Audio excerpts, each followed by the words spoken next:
So if we had to draw our conclusion logically, not emotionally based, like how the so-called white man majority of his conclusion about his fellow human being has been on an emotional based, you know, either he thinks he is superior because of a shape of the skull or the nose or eyes or his ability to be deceptive.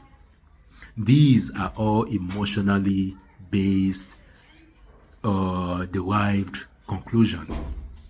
But rather, we are to take a more logical step and observe the footstep that the man has left and the footstep that the so-called white man, the white community, and the white community has left is a footstep of evasion, lies, corruption of the land, corruption of the people. And don't get me wrong, honestly,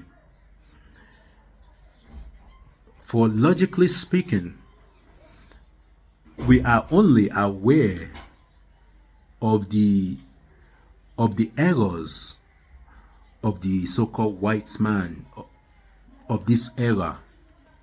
I, for one, I take my position is actually that the dark man, either that looks like me, or maybe the Abyssinian man with a little different texture of hair, or the untouchables, the dark-skinned man that has been absolutely been debased in his land, where it's now called India, or is it the dark-skinned man in Australia, the Aboriginist, or is it the dark-skinned man, perhaps maybe the red man in the Incas, the Americas, or is it the one in Canada?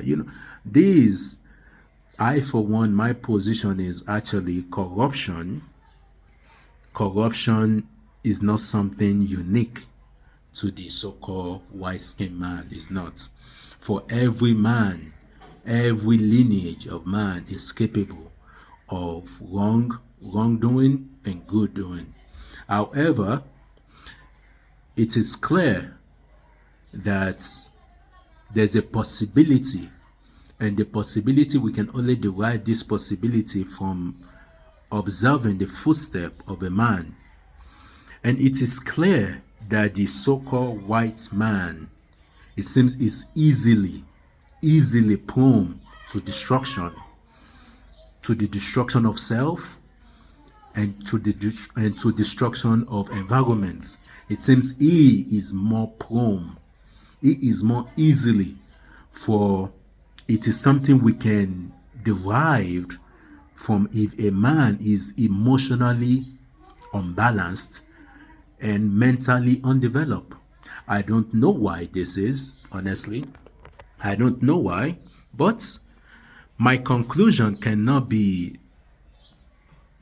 marked as incorrect if we are to logically observe the footsteps of the so-called group of people. Now, with that being said though, why is the oppressed listening to his oppressor that he is not oppressing him or her? This, my people, is quite is a mystery. It's a mystery. If there's any other word to use, it's a mystery. It's a mystery because observing the outside world, the group of people I represent, and even not just limited to the group of people I represent, but the other group, is that collectively there's it seems that there is a successful deception, a successful heist that has been achieved by the thief. And what is this successful heist? Decision, successful deception is that we do not refer to the thief as the thief. We do not refer to the invader as the invader. We do not refer to the one that is the source, that is the one that is starting the fire, as the wrongdoer. We are now it has been achieved that we are now preferring to listen to the invader. Hey, what do you want me to call you? Are you an invader or you are a civilizer? Oh, no, he's going to say he's a civilizer because he brought good civilization to you. Why will he bring you good civilization when he's incapable of in erecting one in his father's land? People, please, this is something to think about. And it is something to think about if indeed you are interested in self-realization. For self-realization cannot occur if you want to bury yourself with lies. This is not something that will occur. But remember though, the path for self-realization is not an easy step. It's not an easy path, that's for sure. However, what other path is there to take if it's not the one that you can be true to yourself? Because if you are not true to yourself, then do you expect truthfulness from others? And even if truthfulness from others is to reach you, but you lie to yourself, so what good is it to you? What good is it to you? I get that some of you go to these so-called Ivy League schools that have been set up by your invaders, by your oppressor, to teach you words that is denying you of your true liberation. And those words are like words like that, colonial, or yeah, and now they are coming up with a new one, neo-colonial. Indeed, the reality of the dark skin collectively is amusing. I, for one, I find it amusing. Neither do I find other group of people doing much better, but for indeed the greater group, the people with the potential. And it looks like the past narration, the footstep of the dark man. I don't know either from the west or from the east or from the south or from the north.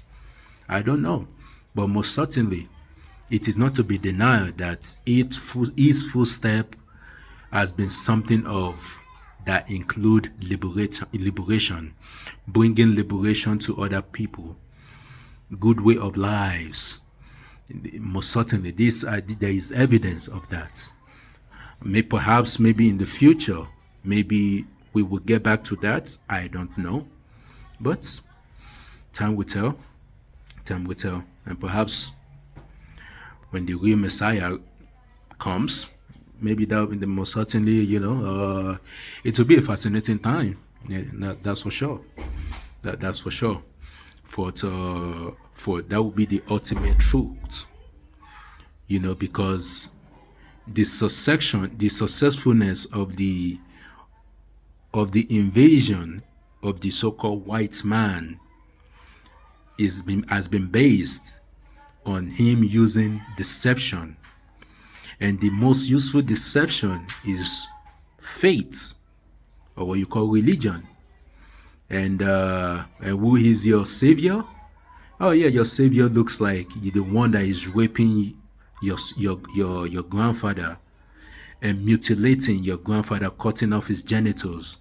Why? Is it because he's insecure? Is it because the invader is insecure of what he has? That is an acceptable conclusion to come to, don't you think? Hi.